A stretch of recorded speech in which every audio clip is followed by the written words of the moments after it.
oo qofka xun oo ka shaqeynaya Soomaaliya inay meeshii taagantahay sii taagnaato aan la wada dagaalno kulligeen oo aydan nagu fiirsan anaga kaliya oo aydan naga dhigin dad difaacanaya positionadooda oo idinka shacabka Soomaaliyeed iyo miidiyaha khaasatan ay ka hor yimaadaan yiraahdaan ninka waa xun yahay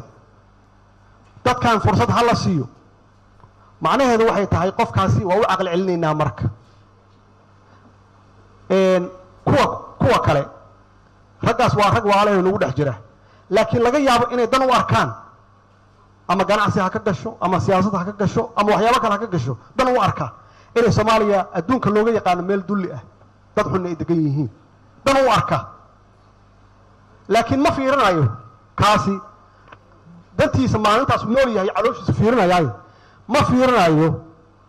mustaqbalka caruurtiisa ma fiirinayo waxa laga yaabaa ninkaas caruurtiisa iyo reerihiisa inay banaanka ku maqan yihiin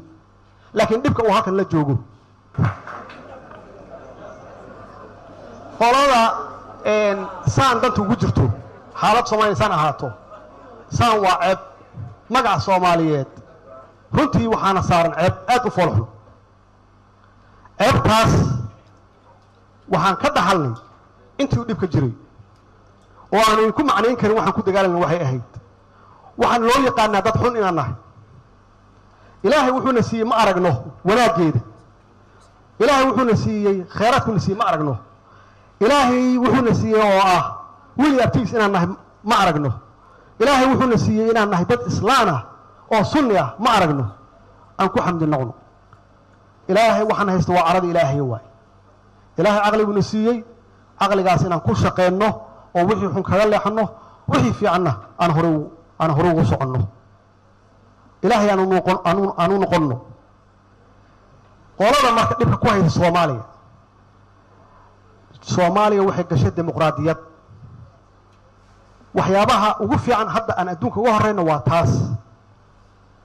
waxaad arkaysaan laga soo bilaabo artan khayr Allah si madaxweynayaashii la soo dhaafay si nabadgelyo ah xukun ku wareejiyeen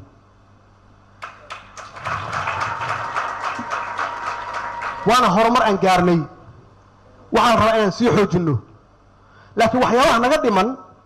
waxaan rabaa meel in line aan la gudbay inuu jiro oo ah inaan isaga mid nahay dalkan inuu nabad helo ummadeena ay nolol helaan inaan isaga mid nahay oo qofka xun oo ka shaqeynaya Soomaaliya inay meeshii taagantahay sii taagnaato aan la wada dagaalno kulligeen oo aydan nagu fiirsan anaga kaliya oo aydan naga dhigin dad difaacanaya positionadooda oo idinka shacabka Soomaaliyeed iyo miidiyaha khaasatan ay ka hor yimaadaan yiraahdaan ninka waa xun yahay dadkan fursad hal la siiyo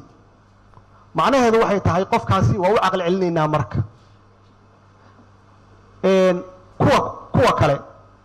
raggaas waa rag waaleeyo lagu dhex jira laakiin laga yaabo inay dan u arkaan